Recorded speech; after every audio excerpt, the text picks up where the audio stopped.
The night I discovered what my family was really doing with Preston Pharmaceuticals, I was working late in my father's office. As chief financial officer and the CEO's daughter, I had access to everything, or so they thought. "Julia, honey, you work too hard," Dad always said, patting my shoulder with paternal pride. "Just like your old man." What he really meant was, stay busy with the obvious tasks. Don't look too closely at the hidden ones. Don't question why certain numbers didn't add up, or why some files were marked executive access only. But that night, exhausted and frustrated after another board meeting where my concerns had been dismissed, I decided to look closer. The irregularities had been bothering me for months. Clinical trial results that seemed too good to be true. Research budgets that fluctuated wildly. And most concerning, a pattern of small pharmaceutical companies being acquired and then mysteriously shutting down their most promising drug trials. "You're being paranoid," my brother Michael had said that morning, barely looking up from his phone. As chief operating officer, he should have been more concerned. "The numbers are fine. Focus on the quarterly reports." But the numbers weren't fine. And after everyone had left for the day, I finally found proof. Hidden in an encrypted folder marked Project Phoenix were the real clinical trial results. Not the ones we'd submitted to the FDA, but the actual data showing our new wonder drug had failed spectacularly. Worse, it had caused severe side effects that had been carefully covered up. My hands shook as I dug deeper. Emails between my father and the research team ordering them to alter the data. Financial records showing millions in hush money paid to silence whistleblowers. And most damning of all, proof that we'd been deliberately acquiring and shutting down competing drugs that might have actually helped people. Preston Pharmaceuticals, my family's legacy for 3 generations, wasn't just committing fraud. They were actively suppressing life-saving medications to protect their market share. I was still copying files when my father's private line rang. The caller ID showed M. Chen, Martin Chen, our head of security. "Sir," Chen's voice echoed through the speaker. The system flagged unauthorized access to Project Phoenix files. My blood ran cold. I hadn't considered that the files might be monitored. "From where?" Dad's voice was sharp. "Your office computer, sir. Started about an hour ago." A pause. "Julia." "Yes, sir. Should I?" "No. I'll handle it. But put the plan in motion, just in case." The plan. Something in his tone made me move faster, copying everything I could find onto an encrypted drive. I had just pulled the drive free when the office door opened. Dad stood there, still in his dinner jacket from the charity gala he'd attended. His face was calm, but his eyes were steel. "Working late, sweetheart?" "Just catching up on some reports," I said, slipping the drive into my pocket. He stepped into the office, closing the door behind him. Funny thing about reports, they usually don't require accessing classified research files. "Dad, how much did you see?" I met his gaze steadily. "Enough." He nodded slowly, as if I'd confirmed something. "I was afraid of this. You always were too smart for your own good." "The trials failed," I said. "People died, and you covered it all up. We did what was necessary." "Necessary?" My voice rose. "You buried evidence that could have saved lives. You're still marketing that drug as safe. Keep your voice down." He moved to his desk, pressed a button on his phone. "Martin, proceed." The office door opened again. Martin Chen entered, followed by 2 men I'd never seen before. "What's going on?" I asked, though I already knew. "You're having a breakdown," Dad said softly. The stress of the job, the responsibility, it's all become too much. I'm not. The private facility is very discreet, he continued as if I hadn't spoken. You'll have the best care money can buy. I backed away from the approaching men. You can't do this. Of course I can. I'm your father. His smile was gentle, reasonable. I'm protecting you, just like always. By committing fraud, by hurting people, by building something that will last. His voice hardened. Something you're now threatening to destroy. I lunged for the door, but Chen was faster. His grip on my arm was professional, impersonal. Your choice, Dad said. Go quietly to the facility, rest, recover. $2 million in a private account when you're better. Or, the threat hung in the air. I thought of the whistleblowers who'd been silenced. How many of them had simply disappeared? How long? Until you're well again. He meant, until they were sure I wouldn't talk. I let my shoulders slump, projecting defeat. Can I at least pack a bag? Already taken care of. Chen gestured to the door where a small suitcase waited. They planned this. Probably had it ready for weeks, just in case. Julia. Dad's voice softened. This is for the best. The company, our family's legacy. It's bigger than any one person. I looked at him, really looked at the man who taught me right from wrong, who'd encouraged me to always tell the truth. Now he was burying the truth along with his daughter's freedom. You'll see, he said. In time, you'll understand. I let Chen lead me out, past the family photos on the wall. Mom, gone 10 years now, smiling from behind her desk as chairman of the board. Michael and me at graduation, both heading for our predetermined roles in the family business. Generations of Prestons building their pharmaceutical empire. All of it built on lies. The drive felt heavy in my pocket as we took the private elevator to the garage. They hadn't searched me. Why would they? I was just their broken little girl, having a mental health crisis. Chen's men escorted me to a waiting car with tinted windows. As we pulled away from Preston Pharmaceuticals' gleaming headquarters, I caught my father watching from his office window. He raised his hand in what looked like a wave goodbye. He had no idea it was really goodbye. The facility is very comfortable, Chen said from the front seat. Private room, garden access, all the amenities. I said nothing, letting them think I was sedated by whatever they'd slipped into my water back in Dad's office. Amateur move, really. I'd seen it coming and only pretended to drink. 3 hours later, they delivered me to Aurora Grove Wellness Center, a beautiful estate nestled in the Berkshire Mountains. The kind of place rich families sent their problems to disappear. Welcome, Ms. Preston, the intake nurse said warmly. We'll take good care of you. I'm sure you will, I thought. Right up until I escape. The drive was still in my pocket, heavy with secrets that could bring down an empire. My father thought he was buying my silence with $2 million and a padded cell. What he'd really done was give me everything I needed to destroy him. I smiled at the nurse, playing my role. Thank you. I'm so tired. Of course you are, dear. Let's get you settled.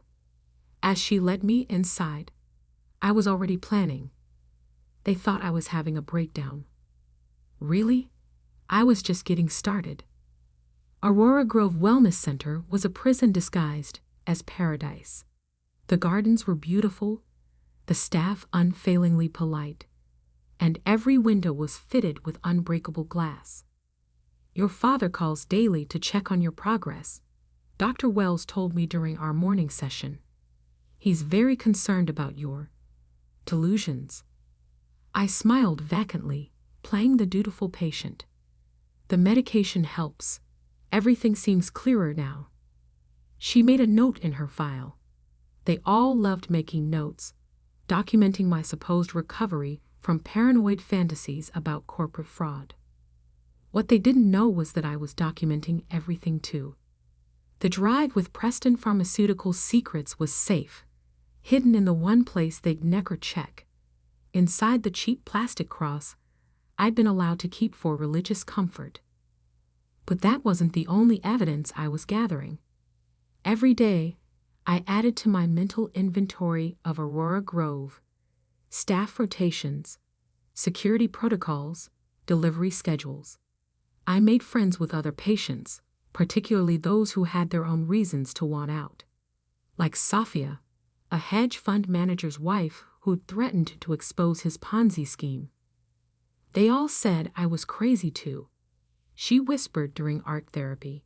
Turns out being right looks a lot like being insane. Or Marcus, a former tech executive whose depression coincided with discovering his company's data mining operations. He taught me to hack the facility's supposedly secure Wi-Fi during our shared recreation time.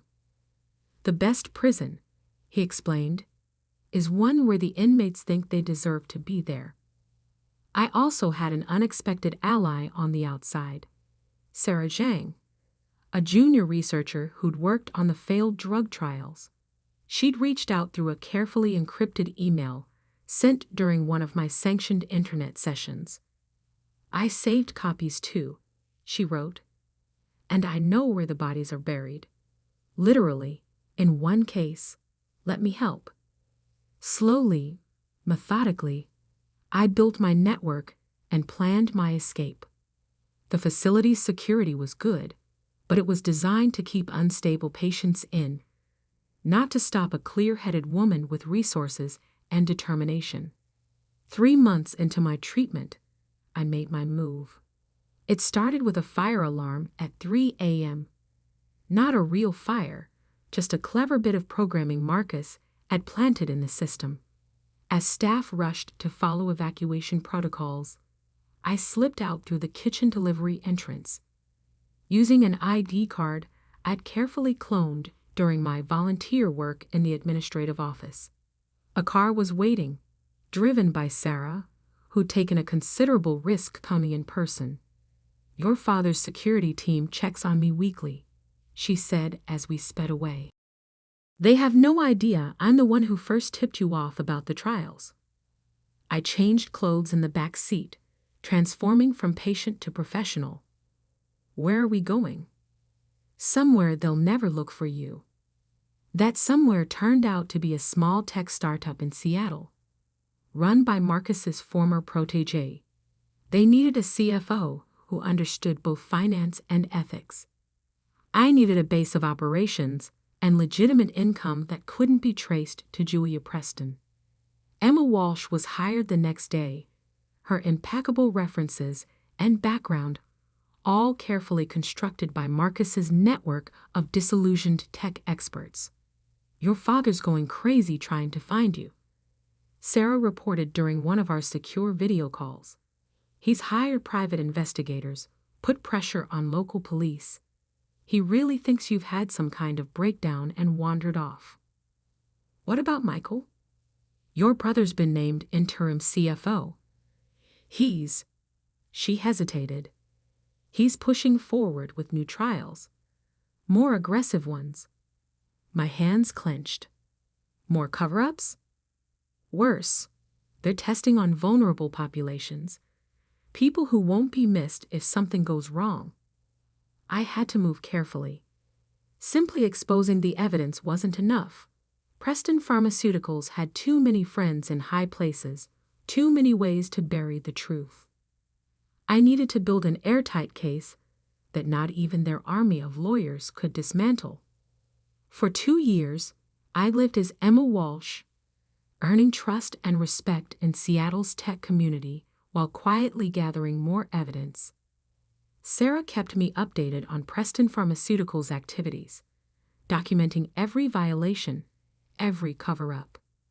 Marcus, who'd engineered his own recovery and release, helped me establish secure communication channels with other whistleblowers. Former employees, research subjects, family members of victims, all with pieces of the puzzle. Sophia, now free and divorced, used her financial expertise to trace the money trails. Shell companies, offshore accounts, slush funds for bribes. It was all documented and verified. "They're getting sloppy," she reported. "Your brother doesn't have your head for numbers. He's leaving traces everywhere." The final piece came from an unexpected source, my mother's old assistant, now retired. She contacted me through Sarah, revealing that my mother had kept her own secret files before her convenient heart attack 10 years ago. She knew something was wrong with the trial data, the assistant said. She was going to expose it all. Then suddenly she was dead. Natural causes, they said. But nothing about Preston Pharmaceuticals was natural. I received regular updates about my family from Sarah.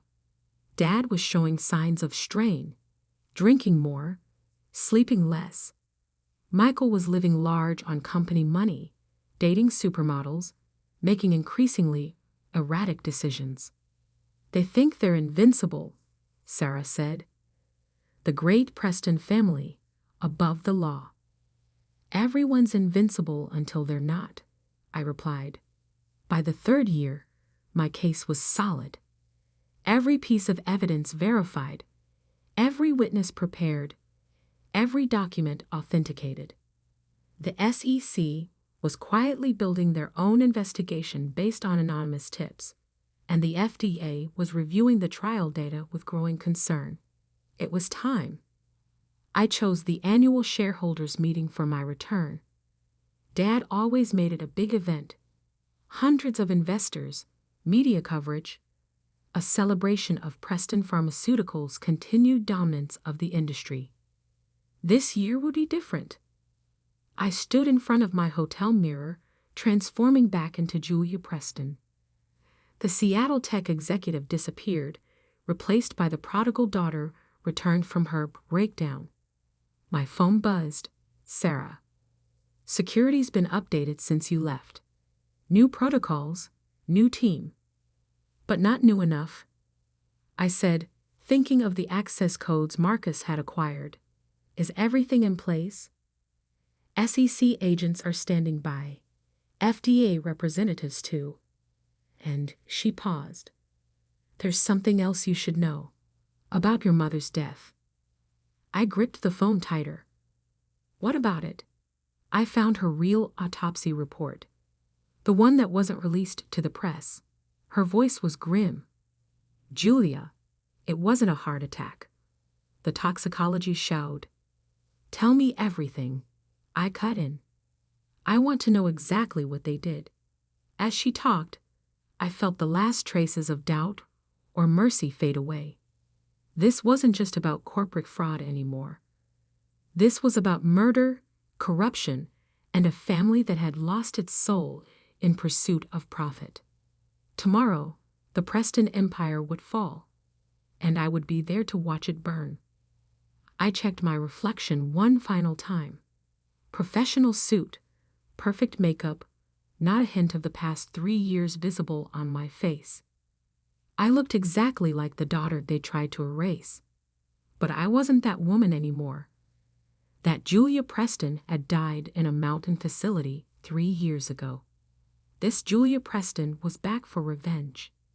And she had receipts. Preston Pharmaceuticals' annual shareholders meeting was held in the grand ballroom of the Ritz-Carlton. 3 years ago, I would have been at the head table, reviewing quarterly reports and profit projections. Today, I watched from the lobby as investors filed in, all eager to hear about another record-breaking year. If they only knew what their money was really funding. "SEC agents are in position," Sarah murmured through my earpiece. "FDA representatives too, just waiting for your signal."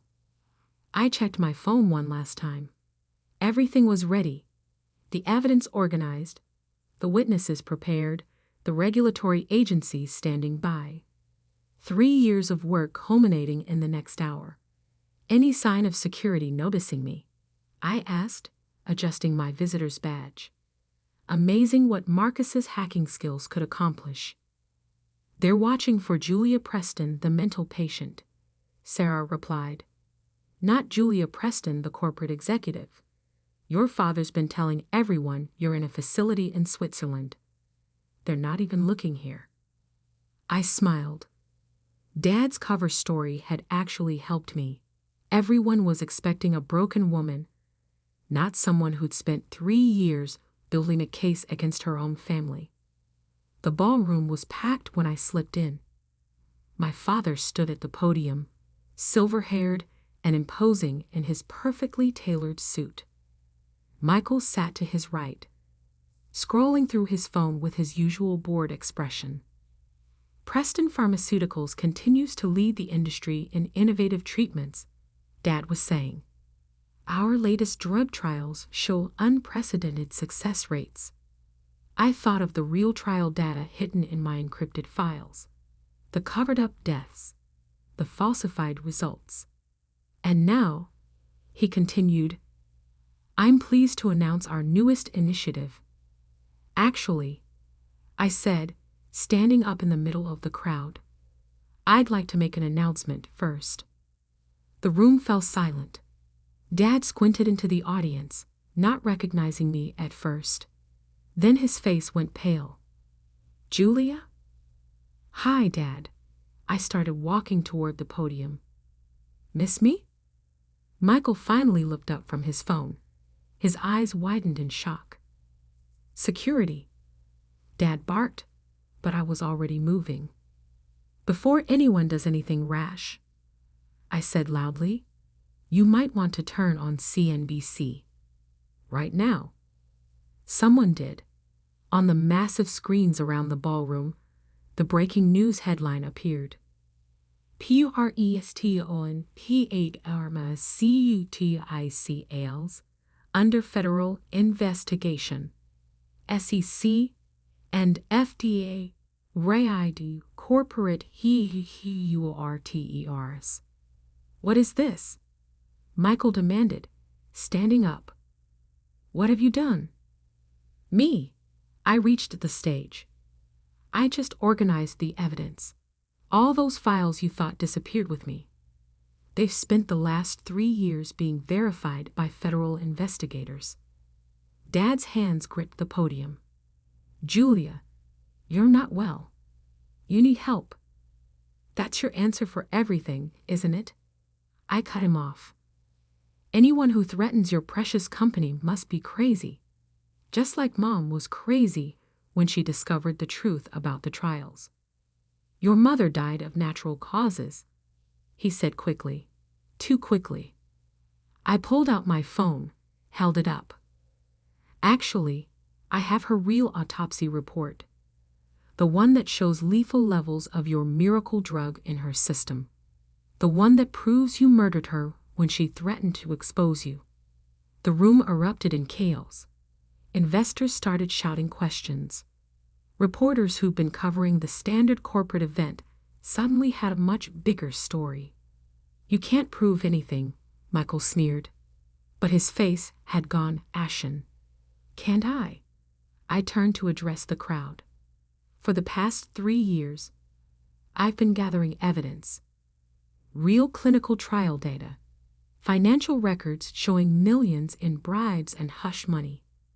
Witness testimony from researchers, test subjects, even former executives. She's delusional, Dad tried, but his voice shook. Security? Remove her. Your security team is currently busy with federal agents. I smiled. And speaking of federal agents, right on cue, the ballroom doors opened. FBI agents poured in, followed by SEC investigators and FDA officials. William Preston, the lead agent announced, you're under arrest for securities fraud, conspiracy, and first-degree murder. Dad stared at me as they approached with handcuffs. Everything I did, he said quietly, was to protect this company, our legacy. No, I replied.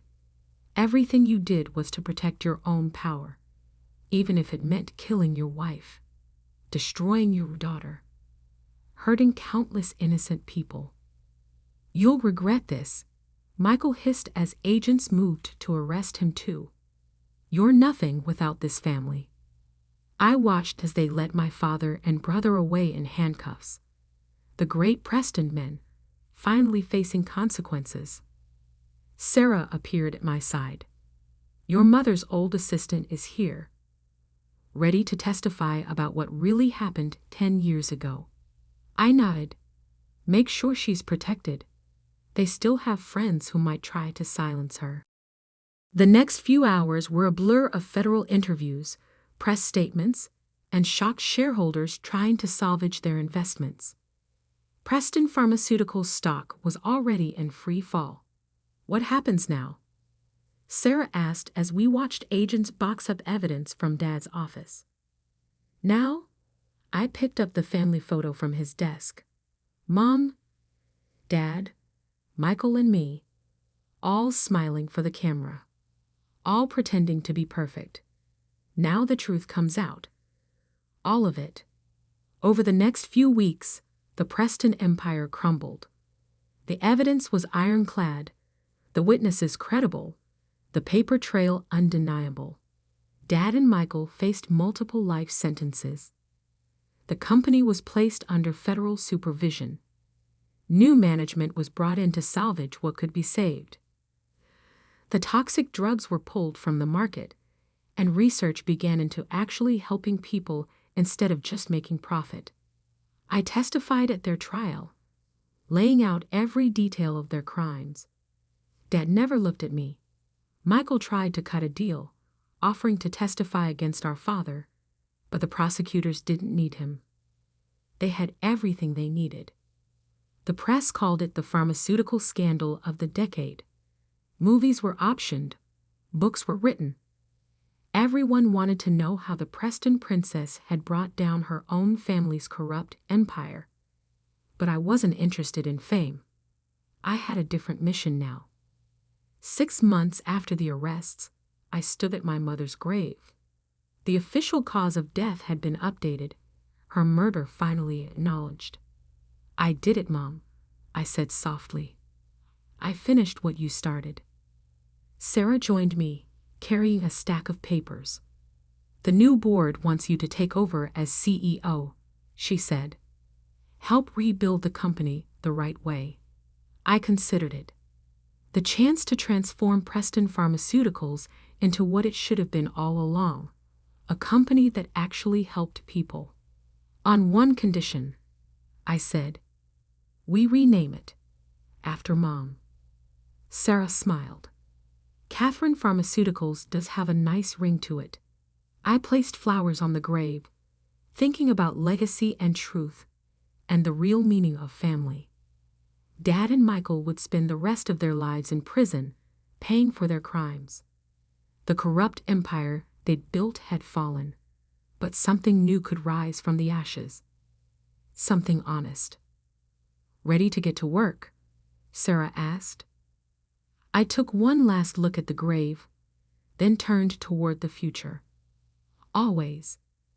1 year later, I sat in the CEO's office, my office, reviewing the latest trial results. Real results this time, showing promise for treating previously incurable conditions. A news alert popped up on my computer. William Preston found dead in prison cell, apparent suicide. I closed the alert without reading it. The past was done. I had a company to run, people to help, wrongs to right. My phone buzzed. A text from Marcus. Your father left a letter for you. Burn it, I replied. Some chapters needed to stay closed. Catherine Pharmaceuticals was thriving, its stock price recovering as investors recognized our commitment to ethical research and development. The same drive for excellence that had corrupted my father was now being used to save lives. Sarah knocked on my door. Ready for the board meeting? I gathered my papers, straightened my jacket, and stood up. The family portrait that once dominated this office was gone, replaced by my mother's medical school graduation photo. She was smiling, full of hope and purpose, just like I was now. "Ready?" I said. The Preston legacy was dead, but something better had taken its place. Sometimes the best revenge isn't just exposing the truth. It's building something true from the ruins of lies. 3 months ago, I died in a tragic hiking accident at Cascade Falls. At least, that's what my sister Diana told everyone. The reality was far more complicated and much darker. I watched the local news report from a motel room 50 miles outside of Seattle, my coffee growing cold as the anchors solemnly described my fatal fall.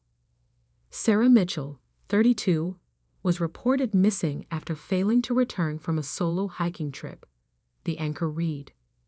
After an extensive 3-day search, authorities discovered signs of a tragic accident near the Upper Falls. While no body has been recovered, experts believe survival would have been impossible given the conditions. The camera cut to Diana, her perfect face streaked with artfully applied tears. "She was my best friend," she sobbed. "My only sister. I can't believe she's gone." I turned off the TV, my hands shaking with anger. Best friend. Right? That would be why she'd taken out a $5 million life insurance policy on me 2 months before my accident. The truth was, I hadn't been anywhere near Cascade Falls that day. I'd been in my Seattle apartment, preparing for a business trip to Phoenix, when I got the call that changed everything. "Ms. Mitchell." The voice had been professional, cautious.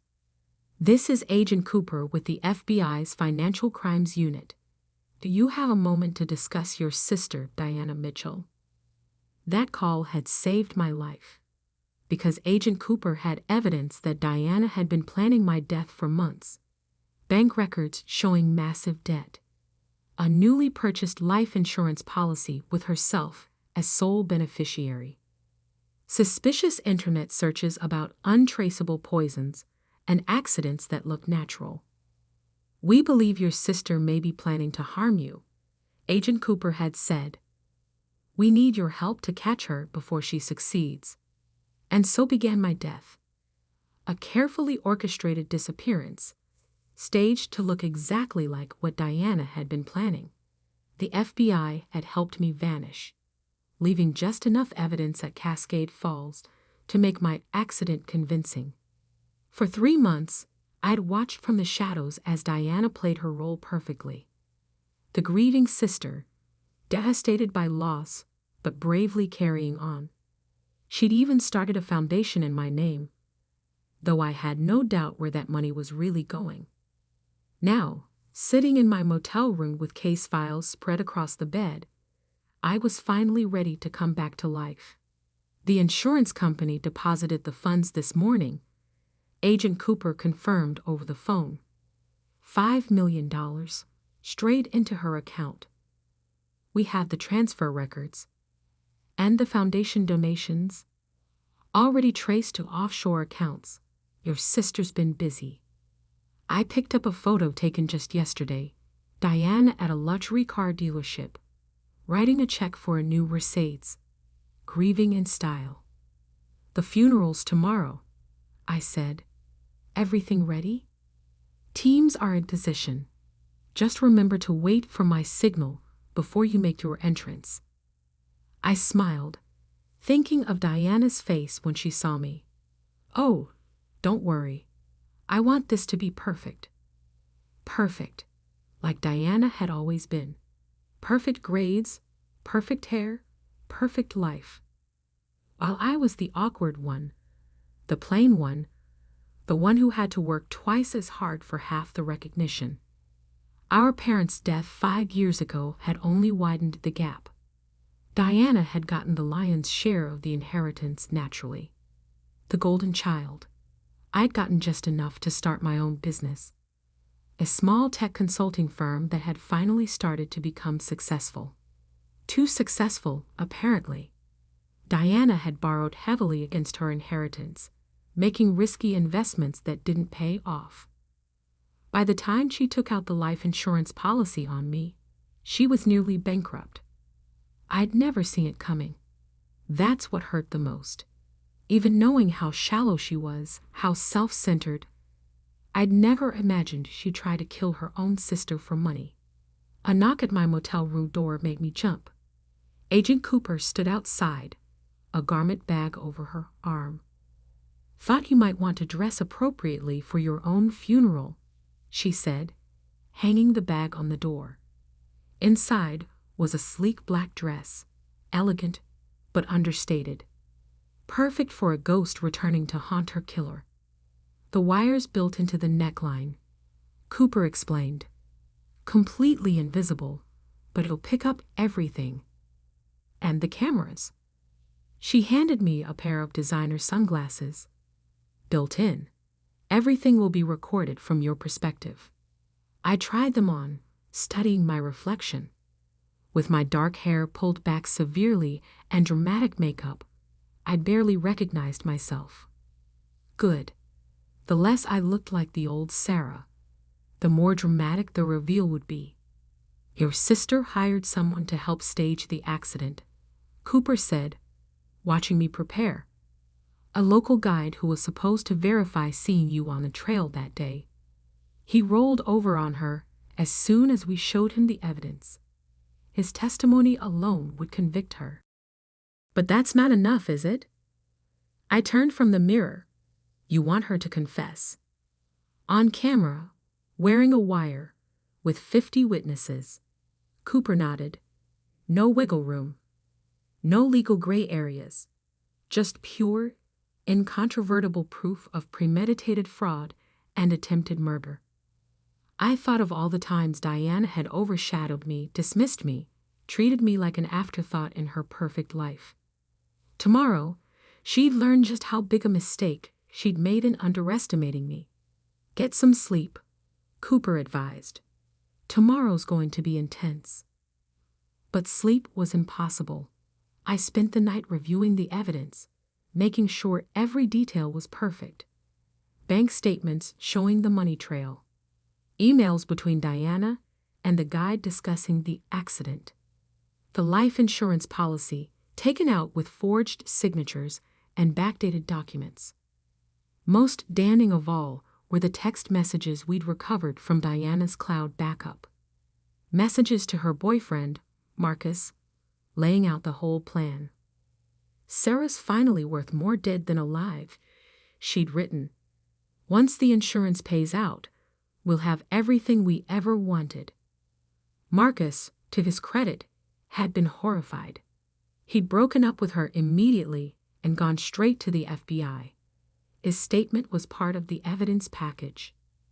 Dawn found me still awake, watching the sun rise over the Seattle skyline. In 6 hours, I'd be attending my own funeral. In 7, my sister's life would implode. The church was one of those grand old buildings in the historic district, all Gothic spires and stained glass. Diana had chosen it for maximum dramatic effect, no doubt. The parking lot was already full when we arrived. She'd invited hundreds of people to witness her performance. "Remember," Cooper said as we parked a block away, "wait for my signal. We need her to incriminate herself before you make your entrance." I nodded, adjusting my sunglasses. Through the tiny camera, I could see the funeral guests arriving in their somber best. Many were crying. Diana had clearly sold my death well. "There she is," Cooper pointed. Diana emerged from a black limousine, stunning in designer mourning wear. Her blonde hair was artfully tousled, her makeup perfect despite the tears. She clutched Marcus's mother's arm as if she could barely walk from grief. Marcus himself was conspicuously absent. He'd refused to participate in this farce. "Audio check," a voice said in my hidden earpiece. Testing. 1, 2. I spoke softly. Receiving. Cameras online. Another voice confirmed. All units in position. This was really happening. After 3 months of hiding, of watching my sister profit from my death, I was about to turn her world upside down. You okay? Cooper asked, noting my expression. I thought about Diana's text messages planning my murder, about the fake grief, the stolen money, the sheer calculated cruelty of it all. I'm perfect, I said. Let's go haunt my sister. The funeral service was exactly as grandiose as I'd expected from Diana. White lilies covered every surface, my supposed favorite flower, though she'd never bothered to learn that I actually preferred sunflowers. A massive portrait of me dominated the altar, clearly photoshopped to match Diana's preferred image of her sister. Guest count is over 300, Agent Cooper murmured in my earpiece as we watched from our hidden position in the church's side entrance. Your sister really went all out. Of course she did, I whispered back. She's playing the role of a lifetime. Through my camera-equipped sunglasses, I recorded everything. The greeting faces, many of whom I barely recognized. The expensive flower arrangements with cards proclaiming in loving memory. The donation box for the fraudulent foundation Diana had started in my name. Target approaching microphone, another agent reported. Showtime. Diana glided to the podium like an actress taking center stage. Her black channel dress probably cost more than most people's monthly salary. The insurance money was clearly already being put to use. My beloved sister, she began, her voice trembling perfectly. My Sarah, my best friend. I had to admire her performance.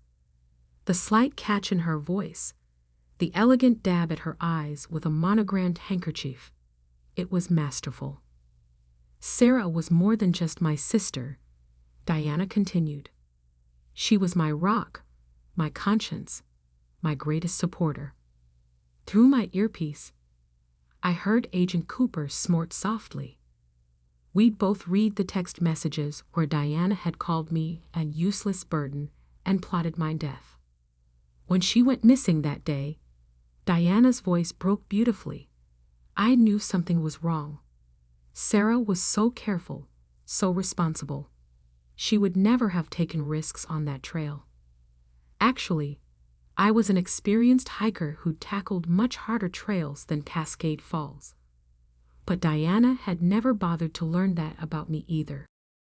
The foundation we've started in her name, she went on, will help other families dealing with similar tragedies. Already, your generous donations have made such a difference. Money transfer confirmed, an FBI analyst reported in my earpiece. Another 100,000 moved offshore this morning. I smiled coldly. Diana hadn't wasted any time laundering the foundation money through her network of shell companies. I just wish. Diana dabbed her eyes again. I just wish I'd been able to say goodbye, to tell her how much I loved her. Target is moving to phase 2, Cooper murmured. Get ready. Right on cue, Diana's voice strengthened with false resolve. But Sarah wouldn't want us to dwell in sadness. She'd want us to celebrate her life. That's why, in her memory, I'm announcing a new initiative. She went on to describe an elaborate charitable program that would never exist. More ways to collect donations, more schemes to steal money in my name. We've got it all, Cooper confirmed. The foundation fraud, the insurance scam, everything. Time for phase 3. I watched as one of our undercover agents approached the podium, handed Diana a note. Her performance didn't slip for a second as she read it. Oh, she said softly into the microphone. I've just been informed that they may have found something at the falls. Murmurs rippled through the crowd. This was the moment Diana had planned carefully, a dramatic announcement that would cement the story of my death and eliminate any lingering questions. The search teams, her voice shook, they've discovered evidence, personal items that confirm.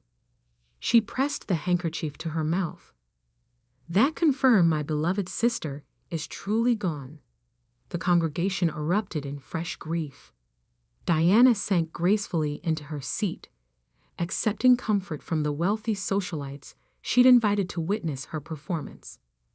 All units in position, Cooper said tersely. Waiting for the signal.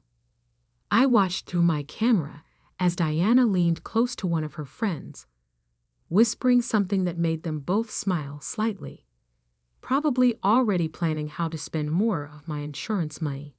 The insurance company's fraud department is standing by, another agent reported. They're ready to freeze the accounts on your word. Diana stood again, moving back to the podium. This was it, the final act of her performance. The part where she would give a touching speech about accepting closure and moving forward, about honoring my memory through her foundation. Sarah would be so touched by this outpouring of love, she began. By your generosity, your support. Now, Cooper said firmly, go. I took a deep breath and stepped through the side door. The first person to notice me was an elderly woman in the back row.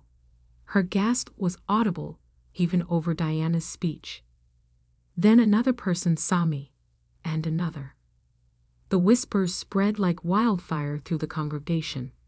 Diana, caught up in her performance, didn't notice at first. And though we may never fully recover from this loss, she continued. Diana, I said clearly, my voice carrying through the church's perfect acoustics. I think you've recovered just fine. The new Mercedes proves that. She froze. For just a moment, her perfect mask slipped, revealing naked shock and something else, fury. Then she screamed. It wasn't the practiced, elegant cry of her performance. This was raw, primal, real. She staggered back from the podium as I walked slowly up the center aisle. No, she whispered. No, this isn't possible. What's wrong, sister? I asked pleasantly. You look like you've seen a ghost. You're dead, she said. You're dead. I made sure. She cut herself off, but it was too late. The words hung in the air like a confession. You made sure. I repeated, still advancing. Made sure how, exactly? By hiring someone to verify my presence on a trail I never visited. By forging documents? By planning my accident down to the last detail. I don't know what you're talking about. She tried to recover. Sarah, I've been so worried. Where have you been? Cut the act, I said coldly. The FBI has everything. The insurance fraud. The foundation scam. The text messages planning my murder. On cue, Agent Cooper and her team emerged from their positions around the church. Diana's eyes darted between them like a trapped animal. This is ridiculous, she laughed nervously. There's clearly been a misunderstanding. The only misunderstanding, I said, reaching the podium, was you thinking you could get away with this.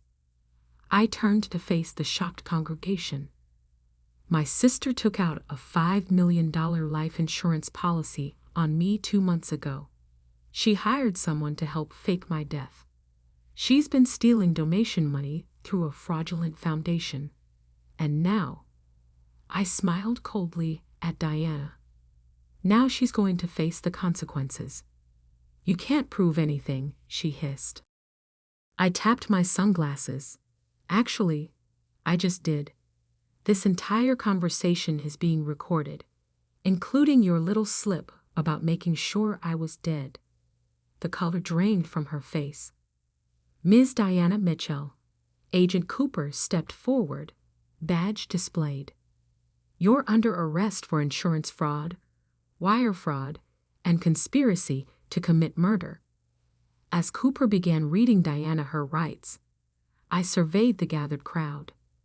The shocked faces, the dawning understanding, the cameras already coming out to record this spectacular moment.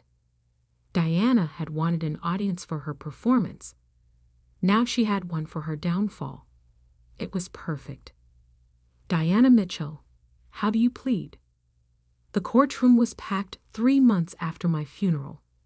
Diana stood at the defendant's table, wearing a carefully chosen pale blue suit that made her look younger, more vulnerable. Her attorney had clearly coached her on appearance. Gone were the designer labels and perfect makeup. This was Diana 2.0, the misunderstood sister. Not guilty, Your Honor. I sat in the front row, directly in her line of sight. She hadn't looked at me once since being let in. The evidence against her was overwhelming. The FBI had built an airtight case. Bank records, text messages, emails, witness testimony from the guide she'd hired, and most damning of all, the video from my funeral where she'd accidentally confessed. But Diana had never admitted defeat gracefully. Her defense was creative. I had to give her that. According to her lawyer, she'd been the victim here. She claimed I had orchestrated the whole thing to frame her, that I'd faked my own death to destroy her life and steal her inheritance. The insurance policy, forged by me. The text messages, planted. The offshore accounts, must have been my doing. The prosecution calls Sarah Mitchell to the stand. I walked to the witness box, feeling Diana's eyes finally fix on me with barely concealed hatred. Ms. Mitchell, the prosecutor began, please tell us about the events leading up to your alleged death.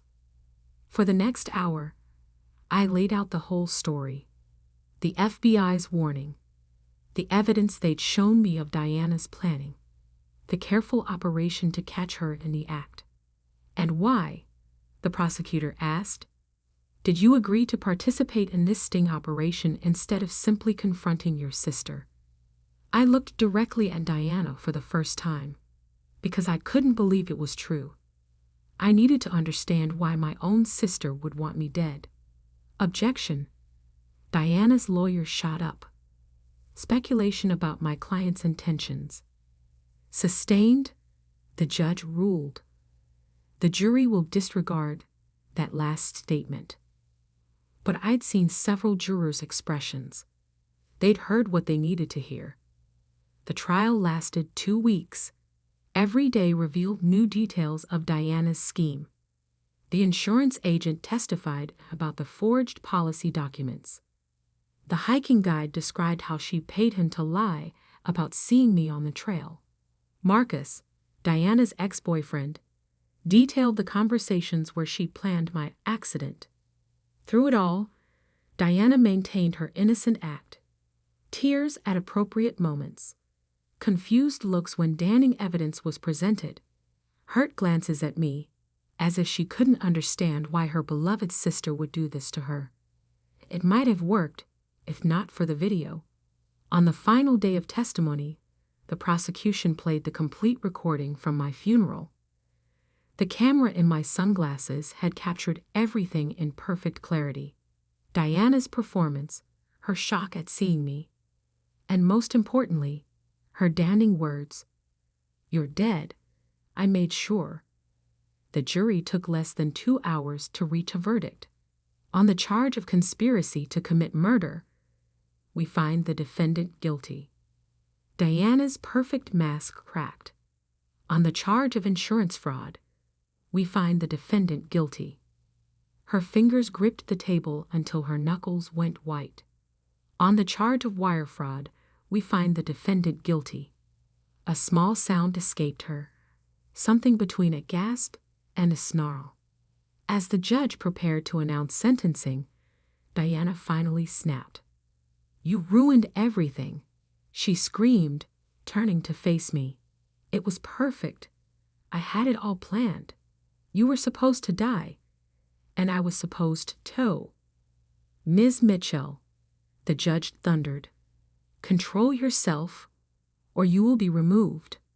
But Diana was beyond control.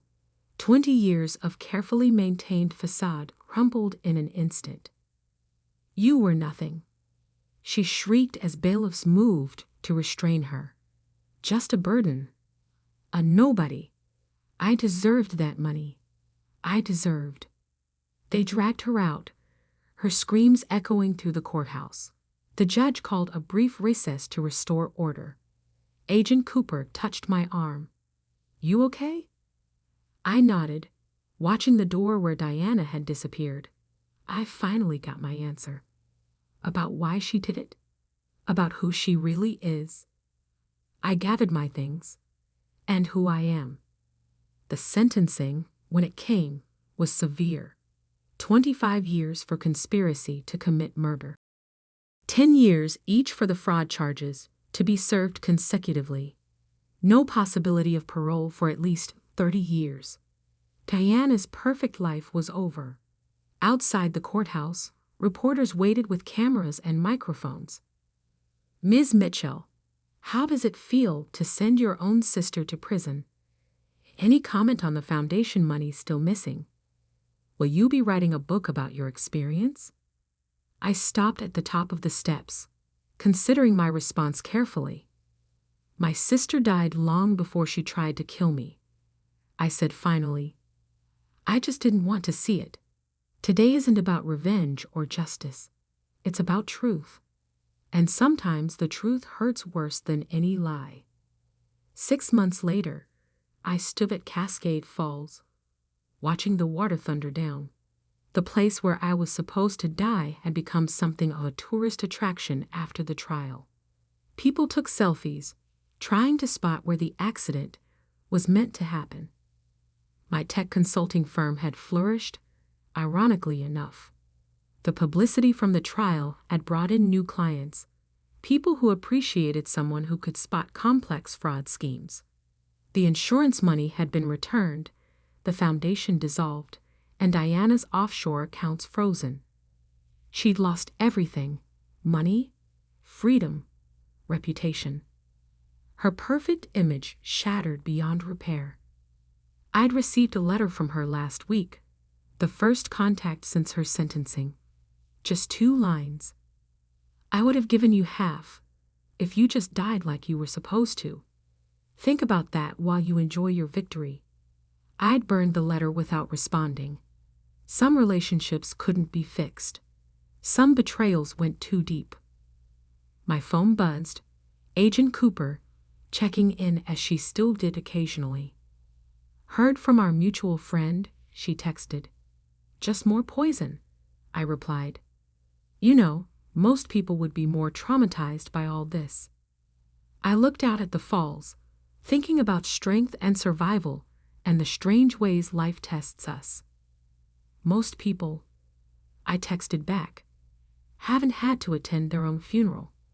A family of hikers passed by, the children pointing excitedly at the waterfall. Their mother held their hands tightly, keeping them safe from the edge. Sisters, I noticed, about the same age difference as Diana and me. "Be careful up there," I called out. "The view can be deceiving." The mother smiled gratefully, pulling her girls back from the railing. They continued up the trail, their laughter carrying on the wind. I took one last look at the falls before turning away. Diana had chosen this place to end my story. Instead, it had become the beginning of a new one. My phone buzzed again. Work this time. A potential new client, worried about financial irregularities in their family business. "I have some experience with that," I told them, walking back to my car. "Let me show you what to look for." The sun was setting as I drove away from Cascade Falls, painting the sky in shades of gold and purple. In my rearview mirror, The waterfall diminished until it was just a distant roar. Some people spend their whole lives pretending to be something they're not. Diana had pretended to be the perfect sister while plotting my death. I had pretended not to see her true nature until it almost killed me. Now we were both exactly who we were meant to be. She was inmate number 247,891, serving 30 years for trying to kill her sister. And I was alive, successful, free. Sometimes the best revenge isn't just surviving, it's thriving. As I merged onto the highway, a familiar song came on the radio, one Diana and I used to sing as children, back when we were just sisters, before money and jealousy and murder plots complicated everything. I switched it off. Some ghosts are better left unsung.